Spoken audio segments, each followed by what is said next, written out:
Erin Patterson, after a long trial, during which you gave evidence that the poisoning of your 4 lunch guests on the 29th of July was an accident, the jury found you guilty of 3 counts of murder and 1 count of attempted murder.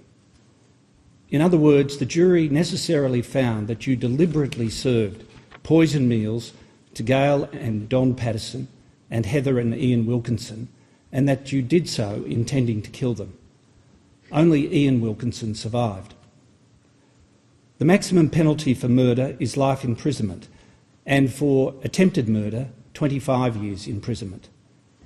Murder is also a standard sentence offence, and the standard sentence offence for murder is 25 years imprisonment.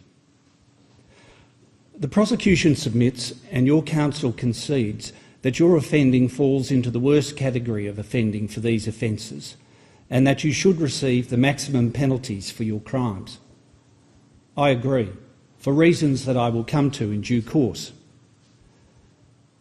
The prosecution also submits that, having regard to the horrendous nature of your crimes, I should not fix a non-parole period.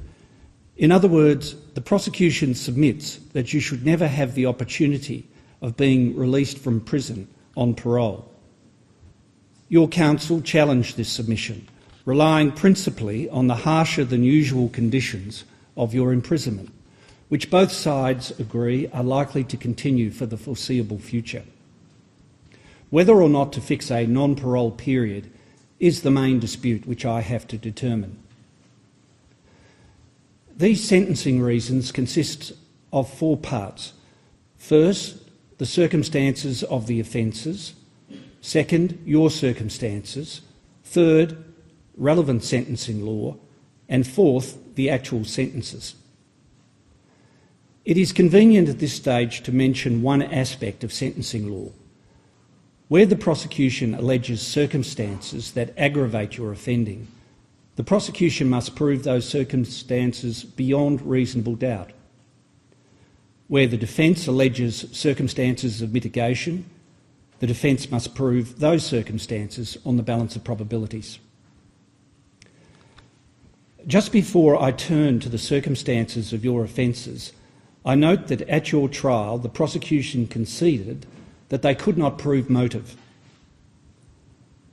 As is standard, I directed the jury that the prosecution did not have to prove motive, only the elements of the offences, and that, quote, some murders occur for no apparent reason. The motives for such murders may only ever be known to the offenders. Clearly, the jury was satisfied beyond reasonable doubt that you committed the alleged offences. Only you know why you committed them. I will not be speculating about that matter. I will begin my discussion of the circumstances of your offences with the fact that you were familiar with the iNaturalist website from at least May 2022. That is a website on which people can post and view sightings of death-cap mushrooms, amongst other things. On the 28th of May 2022, you accessed the iNaturalist website and navigated to its worldwide map in relation to sightings of death-cap mushrooms.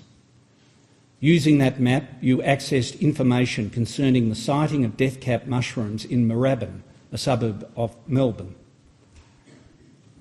In late 22, a dispute arose between you and your estranged husband, Simon Patterson, regarding child support payments for your 2 young children who live with you. In December 22, you referred to that dispute in your communications with a Facebook Messenger group with whom you shared an interest in true crime. You were scathing in your remarks about both Simon and his parents, Don and Gail Patterson. Amongst other things, you derided your father-in-law's suggestion that you and Simon get together and pray for your children, commenting, quote, this family, I swear to fucking God. You called them, quote, a lost cause. You wondered whether they had, quote, any capacity for self-reflection at all. You said, quote, fuck 'em, and that you suspected the best thing you could do was, quote, just to forget about all of them and live your life. You accused Simon of, quote, gaslighting you, and Don and Gail of using, quote, weasel words. You called Simon, quote, a deadbeat, and wondered why Gail was not, quote, horrified by his stance regarding child support. According to your testimony at trial, and to a lesser extent Simon's testimony, the dispute over child support had resolved by early 23. On the 18th of April 23, one Christine McKenzie, a former poison specialist, was visiting her daughter in Lock, which is a small town about a 25-minute drive northwest of Leongatha, where you lived. Miss McKenzie observed death-cap mushrooms in Lock Reserve and posted details of her observations, including photographs, on the iNaturalist's website the same day. Ms McKenzie disposed of all the death-cap mushrooms that she could find because of the danger she thought they posed, especially to young children.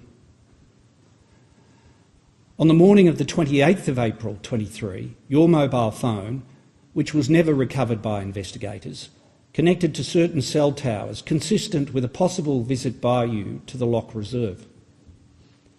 That afternoon, you purchased a food dehydrator in Leongatha.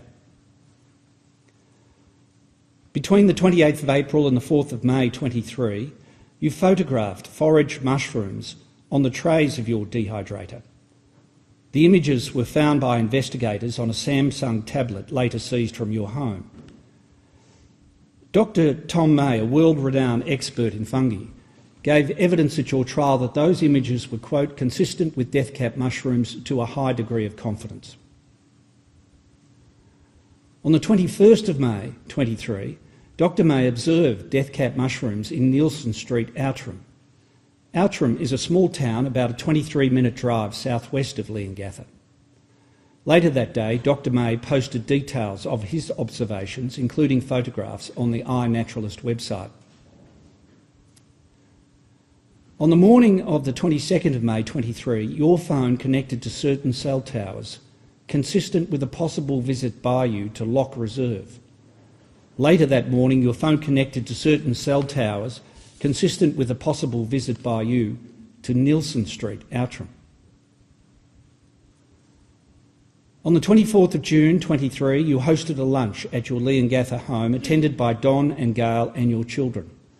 You had invited Simon to that lunch, but he declined, saying in a text message, quote, "Hi Erin, thank you for your kind lunch invite, together with Mum and Dad. I'm sorry, I'll decline, as I feel too uncomfortable about it." Between the 28th of June and the 7th of July 23, there were a series of messages between you and Gail in which you falsely represented that you had undergone a needle biopsy for a lump in your arm and an MRI. In response to a message from Gail as to how you got on with your medical test, you messaged her on the 7th of July 23 that, quote, "There's a bit to digest with everything that's come out of it all. I might talk more about it with you both when I see you in person." On the 16th of July 23, you attended the Sunday service at the Corumburra Baptist Church, where Ian Wilkinson was and is the pastor. After the service, you invited Gail and Don Patterson and Heather and Ian Wilkinson to lunch at your home at Gibson Street, Leongatha, on the 29th of July 23. Both the Pattersons and the Wilkinsons were surprised by the invitation, as the Wilkinsons had never previously been invited to a meal at your home. You also invited Simon, telling him that you had invited his parents and his aunt and uncle. You told him you had some important medical news which you wanted to discuss at the lunch and that you did not want the children to be present. Simon initially accepted your invitation and informed his parents that the purpose of the lunch was to discuss your medical issues and how to inform the children. On the evening of the 28th of July 23, Simon and you exchanged messages. Simon's read, quote, "Sorry, I feel too uncomfortable about coming to the lunch with you, Mum, Dad, Heather and Ian tomorrow. But I am happy to talk about your health and implications of that at another time if you'd like to discuss on the phone. Just let me know." You replied 5 minutes later, quote, "That's really disappointing. I've spent many hours this week preparing lunch for tomorrow, which has been exhausting in light of the issues I'm facing, and spent a small fortune on beef eye fillet to make beef Wellingtons, because I wanted it to be a special meal, as I may not be able to host a lunch like this again for some time. It's important to me that you're all there tomorrow and that I can have the conversations that I need to have. I hope you'll change your mind. Your parents and Heather and Ian are coming at 12:30. I hope to see you there. On Saturday the 29th of July 23, you served your 4 lunch guests individual beef Wellingtons, which were deliberately poisoned with death cap mushrooms. You gave evidence at your trial that had Simon attended the lunch, you would also have served him a beef Wellington. I accept the evidence of Ian Wilkinson that you served your guests their meals on 4 grey plates, while your individual beef Wellington was on a smaller, orangey tan coloured plate, a fact that Heather also commented on to Ian and Simon the next day. I find that you did this to ensure that you did not mistakenly consume a poisoned meal. I also accept the evidence of Ian Wilkinson that at the conclusion of the meal, you falsely told your guests that you had been diagnosed with cancer and sought their advice as to whether and how you should break the news to your children that you had a life-threatening illness. Not long after this conversation started, your son and his friend, who had gone to a movie, returned home. The conversation about cancer ceased, but not before all your lunch guests, at Ian's suggestion, prayed for your health. Soon after, they left. Around midnight to 1 a.m. on Sunday the 30th of July 23, all of your lunch guests fell seriously ill, suffering repeated vomiting and diarrhoea. On Sunday morning, Gail and Don informed Simon of their conditions and called an ambulance which took them to nearby Corumburra Hospital. Simon attended the Wilkinsons' home to find that Heather and Ian were similarly unwell. He took them first to Corumburra Hospital but was redirected to Leongatha Hospital because of limited resources. By way of contrast, you made a round trip of approximately 2 hours on Sunday afternoon to take your son to a flying lesson at Tyab. By the Sunday evening, Don and Gail had been transferred to Dandenong Hospital. On the morning of Monday the 31st of July 23, Ian and Heather were also transferred to Dandenong Hospital. Later that day, Gail and Don were transferred to the Austin Hospital, as were Heather and Ian on Tuesday the 1st of August 23. All of them were experiencing advanced multiple organ failure. Having learned from Simon on the Sunday that your parents-in-law had been hospitalised, you attended Leongatha Hospital on the Monday, complaining of diarrhoea. You did not stay long. Shortly after a doctor indicated to you that death cap mushroom poisoning was suspected, you left, despite warnings by another doctor and nurse that your life was in danger. You returned over an hour and a half later. When you returned, you showed reluctance to receive treatment for suspected death cap mushroom poisoning and to organise a medical assessment for your children who were at school. Medical staff were urging you to have the children assessed because you claimed, falsely, that on the Sunday night you fed them the leftovers of the beef Wellingtons with the pastry and mushrooms scraped off. Eventually, you arranged with Simon to collect the children and bring them to hospital. On the Monday morning, police recovered beef Wellington remains from a bin outside your home, which were later found to contain death cap mushroom toxins. On the Monday afternoon, you were transferred to Monash Medical Centre in Clayton. Simon brought the children there. You and the children were kept in hospital overnight for observation. At both Leongatha Hospital and Monash Medical Centre, you were asked by various people, including doctors and representatives of the Health Department and the Child Protection Service, where you had sourced the mushrooms for the beef Wellingtons. You said you had purchased some fresh mushrooms at Woolworths and some dried mushrooms from an Asian grocery. You were vague about the location of the Asian grocery, claiming you had purchased the dried mushrooms several months before and that the shop could have been in one of a number of suburbs that fall within the boundaries of the city of Monash. You denied having foraged for mushrooms, a lie repeated in your recorded police interview on the 5th of August 23. At your trial, you maintained the story about having sourced some of the mushrooms from an Asian grocery, but testified that in May and June of 23, you had foraged for edible mushrooms in various places, including the Korumburra Botanical Gardens. You testified that you had dehydrated these mushrooms and put them in a container which contained the dried mushrooms from the Asian grocery, and that you used the dried mushrooms in that container along with the fresh mushrooms from Woolworths in the beef Wellingtons. You testified that in this way, death-cap mushrooms must have accidentally found their way into the meals served to your lunch guests. The jury rejected this elaborate explanation. They found that you deliberately poisoned the meals of your lunch guests. I am satisfied that your vague story about the Asian grocery was a lie. When you realised that the lie would not work because death-cap mushrooms cannot be cultivated commercially, and there were no other reports of people falling ill from mushrooms purchased at Asian groceries, you changed tack.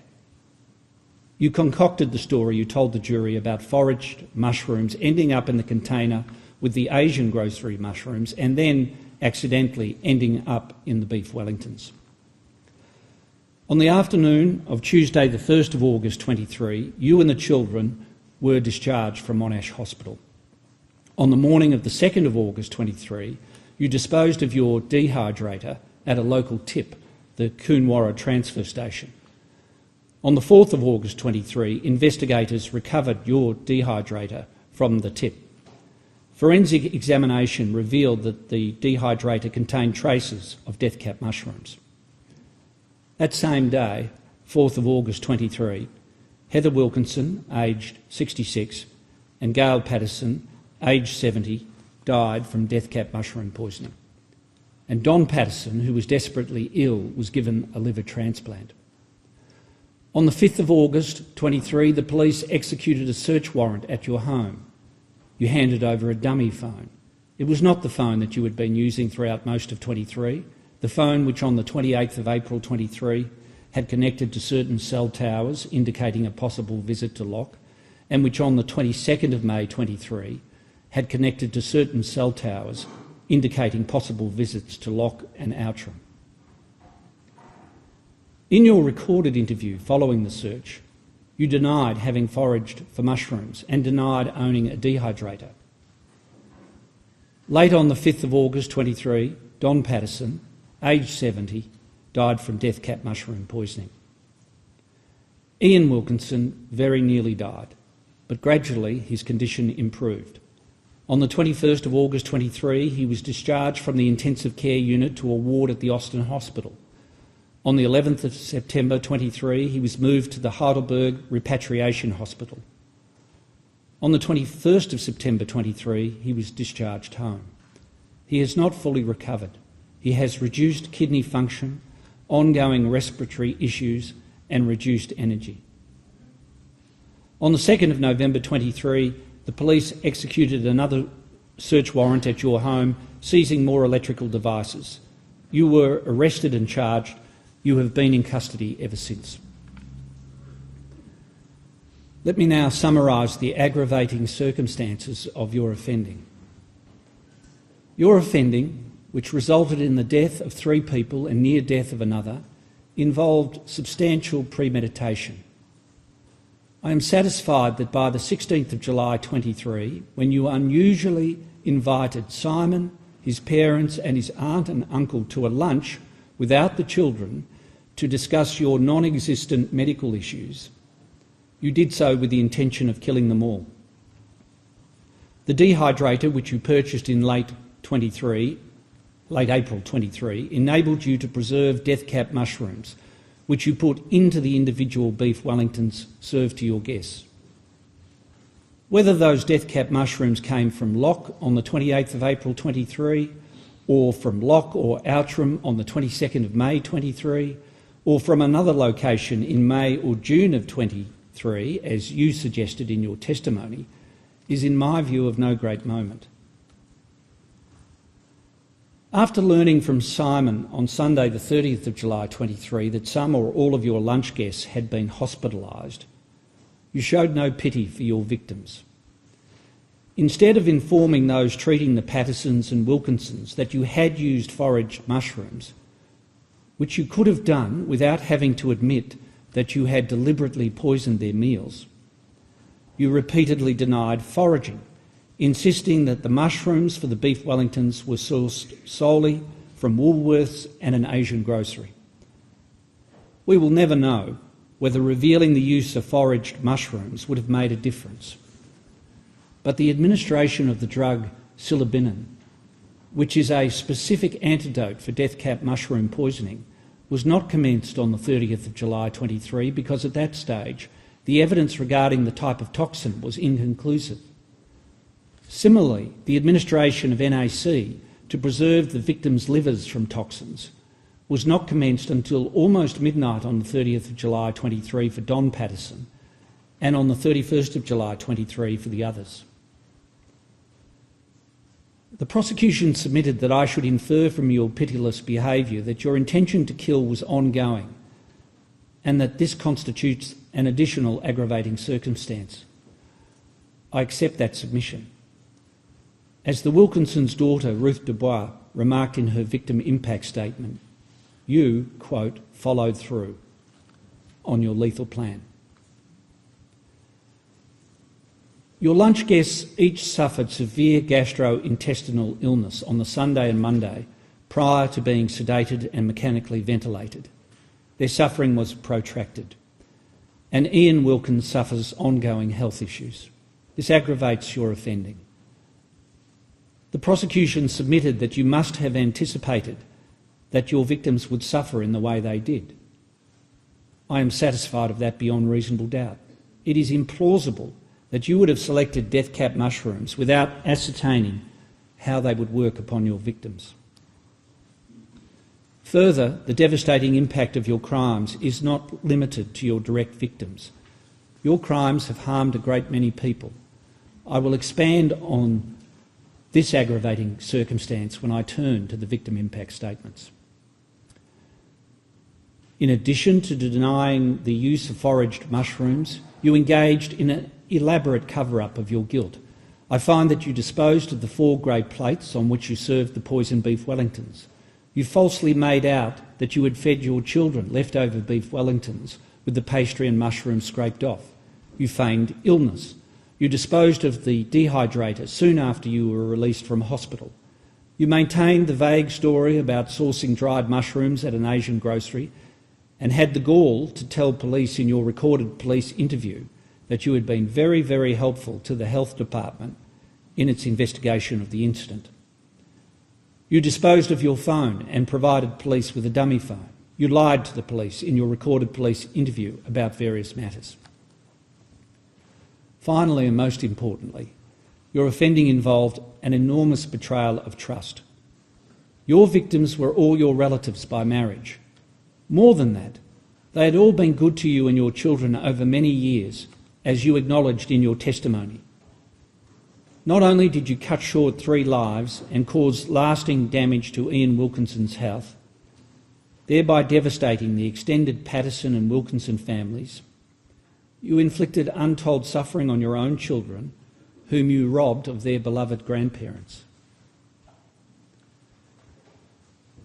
The victim impact statements reveal the immense and ongoing anguish suffered by your many victims, direct and indirect. No summary could do justice to the individual and collective power of those statements. It is not my intention here to summarise or refer to every statement, but rather to highlight some key aspects. 4 generations of the extended Patterson and Wilkinson families have been traumatised by your crimes, not to mention their friends. Don's mother, Martha Patterson, who is aged 100, made a victim impact statement. In it, she prayed for God's healing for her family. Gail and Heather's father, now deceased, also reached his 100th birthday in 2024, but tragically only one of his 3 daughters, Lynn Young, whose statement was read to the court, was alive to mark that milestone with him. And there are many references in the statements to the trauma experienced by the Patterson and Wilkinson grandchildren. Many of your adult victims struggled not only with the loss of their loved ones and the terrible way they died, but with the distress, even guilt, at their own seeming inability to ease the suffering of those close to them. They keenly feel their limitations, and in particular, the impossibility of shielding the youngest from the incessant discussion of the case in the media, online, in public spaces, even in the schoolyard. Many also struggled to cope with work and studies, and many have experienced additional financial burdens. There is, of course, great anger at the callousness of your actions. To take just one example, Ian Wilkinson's sister, Dorothy Dicker, questions, quote, how anyone could sit there and watch those 4 kind and caring people eat that meal. Your failure to exhibit any remorse pours salt into all the victims' wounds. The children of your direct victims speak of the distress of watching their parents suffer in hospital. For example, Don and Gail's son Matthew remarks, quote, watching my parents suffer in hospital from severe poisoning caused shock, grief and lasting trauma. Ian and Heather's son David remembers his mother being, quote, desperate for water, which she was not allowed by medical staff, and saying her, quote, insides were burning. David also mentions his father's tortured experience, quote, black lips, gaunt face, pained and serious expression. At your plea hearing, Ian Wilkinson memorably read his victim impact statement to the court. Amongst other things, he humbly expressed his great admiration and love for his wife, Heather, and his concern for others, even you.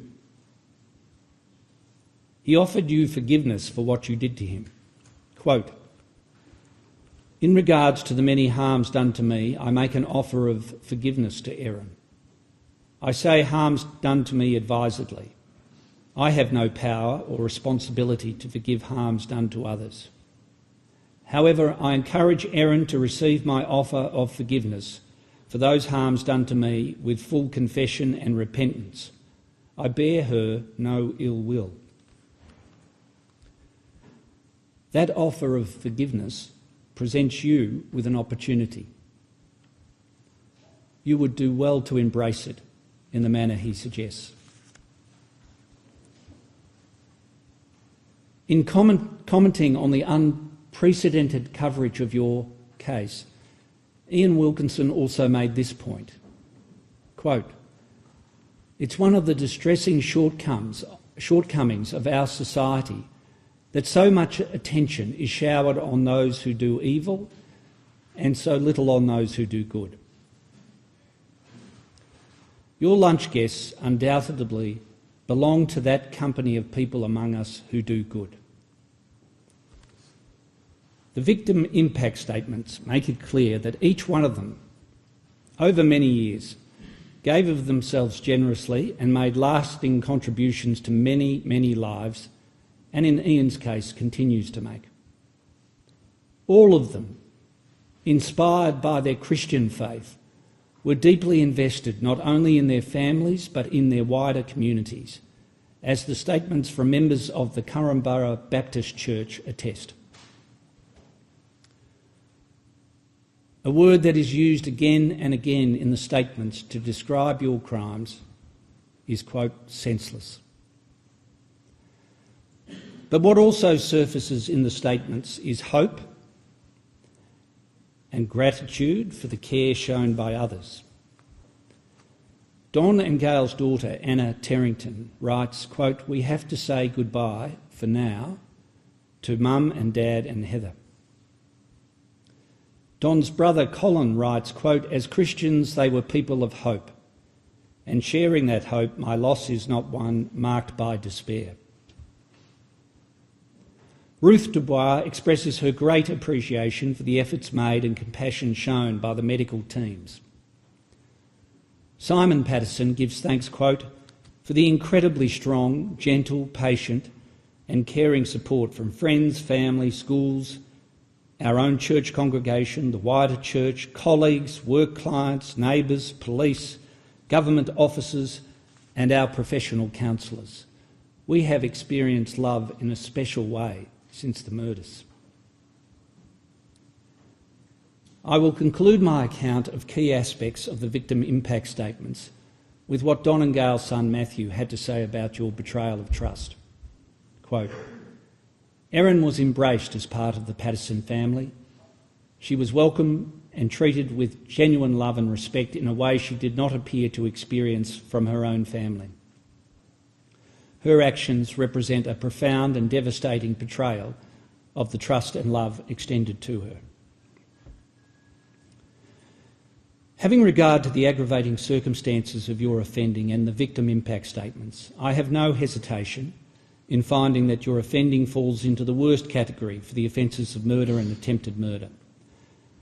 As the case law makes clear, the fact that it is possible to imagine even worse instances of such offences does not refute that categorisation.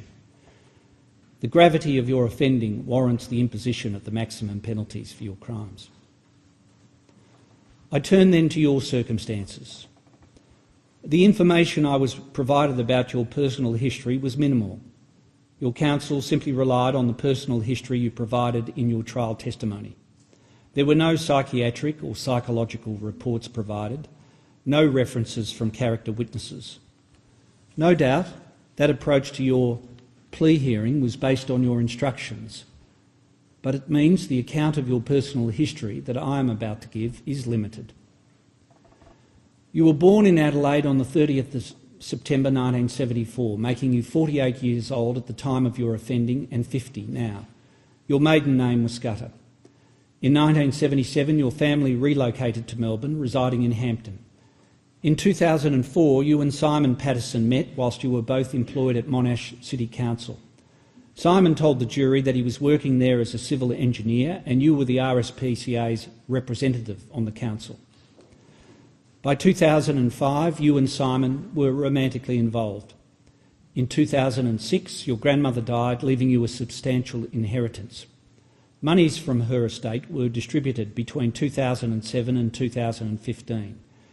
During those years, you would be generous with your money to Simon's siblings, providing large, no-interest loans to them and their spouses so that they could purchase their own homes.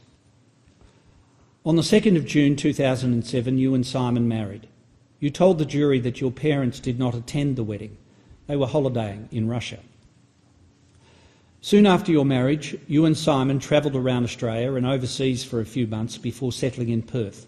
Simon got a job working for an inner-city shire council. In 2009, when you were 34, your son was born. In April 2009, you and Simon set off with the baby to explore the top end of Australia. You reached Townsville in November 2009, at which point you parted company. You flew back to Perth. Simon drove back with the baby. You rented a cottage for you and the baby. Simon rented an on-site caravan close by. This was the first of many comparatively short-term separations. You reunited by the end of January 2010. In 2011, your father died. In that year, you also opened a second-hand bookshop in Pemberton, Western Australia. In 2013, when you were pregnant, you and Simon returned to Victoria with your son to live closer to Simon's family. In 2014, your daughter was born. In 2015, you and Simon separated permanently. In 2019, your mother died, leaving you an inheritance. In June 22, you and your children moved into a newly constructed home at 84 Gibson Street, Leongatha, the home at which you served the fatal lunch on the 29th of July 23. You have no relevant criminal history. You maintain your innocence. In other words, there is no evidence of remorse. I turn now to the conditions of your imprisonment. As mentioned, you have been in custody since the 2nd of November 23. There were 2 affidavits tendered relating to your conditions of imprisonment. The first was sworn by a solicitor who acts for you and was based largely on your instructions. The second affidavit was sworn by Jennifer Hosking, Assistant Commissioner, Sentence Management Division at Corrections Victoria, who also testified at your plea hearing. Ms Hosking's evidence included confirmation of the following matters. You have a, quote, maximum security rating and, quote, major offender status. Because of the nature of your crimes and your notoriety, you have been assessed as being at significant risk from other prisoners. You have not been assessed as posing a risk to other prisoners. You have spent approximately 16 months of your 22 months at Dame Phyllis Frost Centre in a management unit called the Gordon Unit, and the rest of the time in a protection unit called the Murray Unit. A management unit is more restrictive than a protection unit. You have been in the Gordon Unit continuously for the last 15 months. The Gordon Unit has about 20 cells. You are not permitted to mix with the other women in the Gordon Unit. You have spent at least 22 hours in your cell every day that you have been in the Gordon Unit. There have been 16 days since November 24 where, because of lockdowns, you have been confined to your cell for the entire 24 hours per day. The maximum period that a prisoner in the Gordon Unit could have out of their cell on any given day is 4 hours, but, quote, that wouldn't happen very often. Your meals and medicine are currently delivered through a flap in your cell door.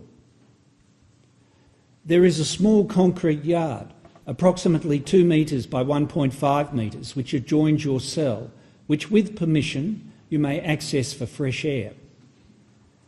If prisoners are using the larger exercise yard, which abuts your exercise yard, you may not use your small yard.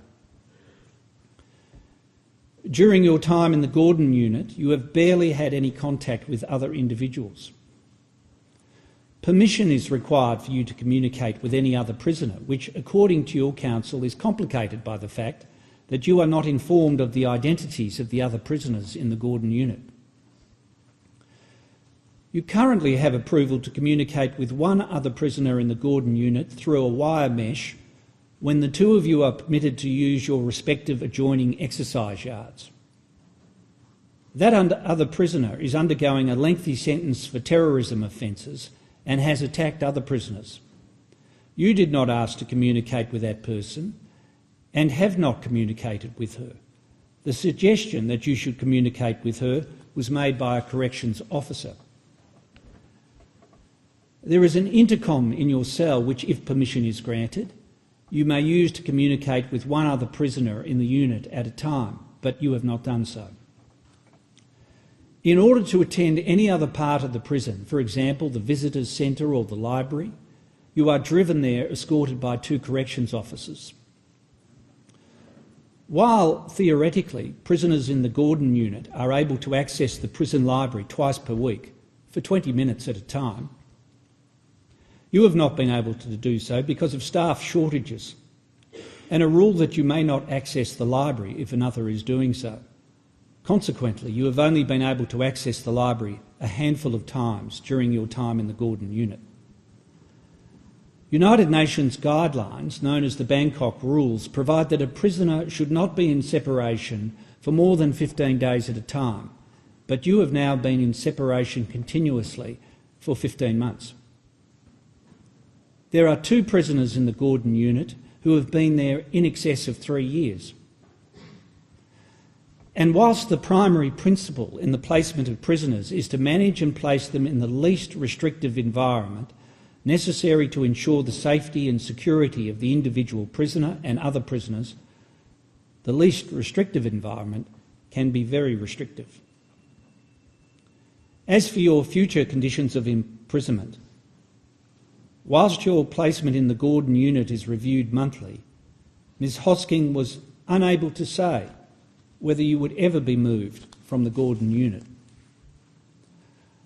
I infer that given the unprecedented media coverage of your case and the books, documentaries and TV series about you, which are all in the pipeline, you are likely to remain a notorious prisoner for many years to come, and as such remain at significant risk from other prisoners. I turn then to a number of relevant sentencing principles and rules. Section 5 of the Sentencing Act 1991 declares that the only purposes for which sentences may be imposed are just punishment, specific and general deterrence, rehabilitation, denunciation, and protection of the community.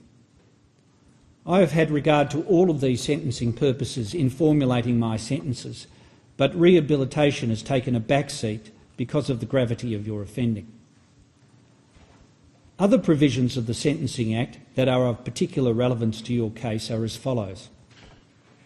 Under Sections 6A to 6F, you fall to be sentenced as a serious violent offender in respect of the 3 murders, meaning that the protection of the community is the principal purpose for which the sentences on those counts must be imposed. Under Section 6F, your status as a serious violent offender must be entered in the court records.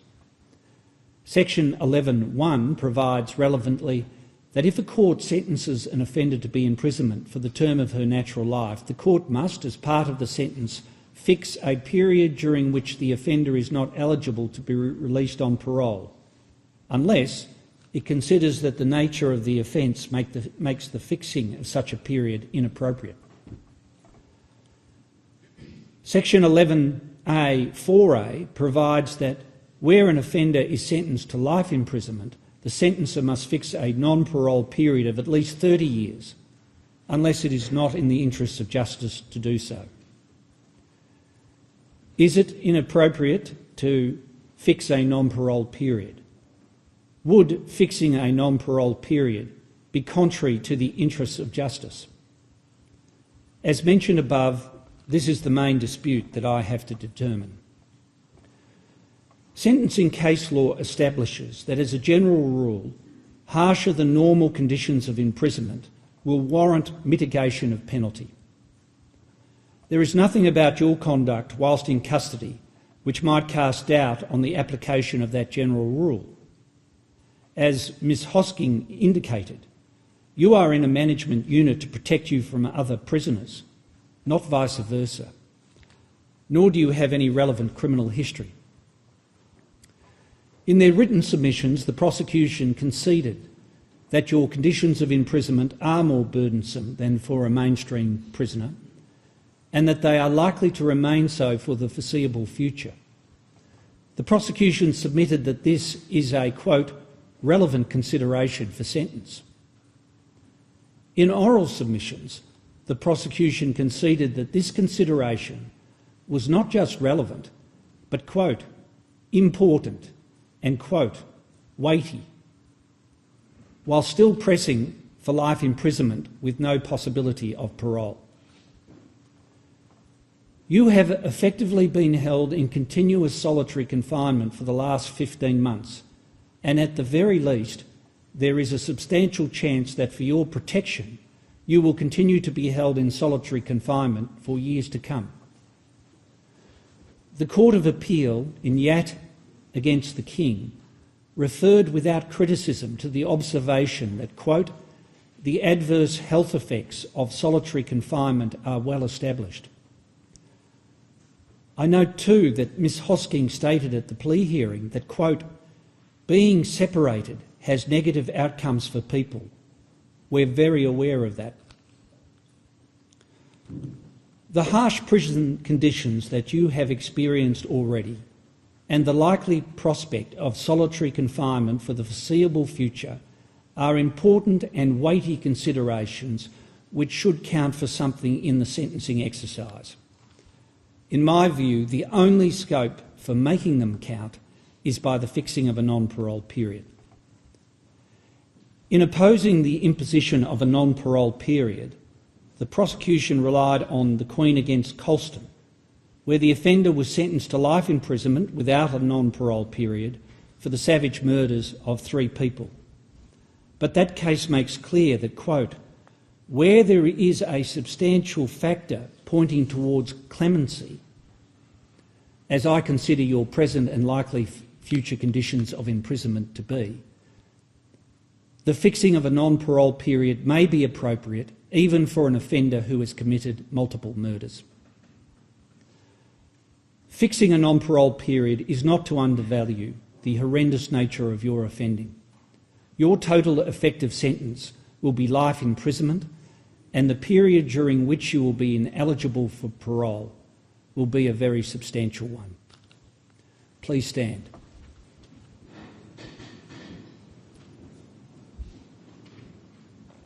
For the attempted murder of Ian Wilkinson, I sentence you to 25 years imprisonment. For the murder of Heather Wilkinson, I sentence you to life imprisonment. For the murder of Gail Patterson, I sentence you to life imprisonment. For the murder of Don Patterson, I sentence you to life imprisonment. All sentences are to be served concurrently. The total effective sentence is life imprisonment, and I fix a non-parole period of 33 years. I declare that you have served 676 days by way of pre-sentence detention. Finally, and by consent, I make the disposal order sought by the prosecution.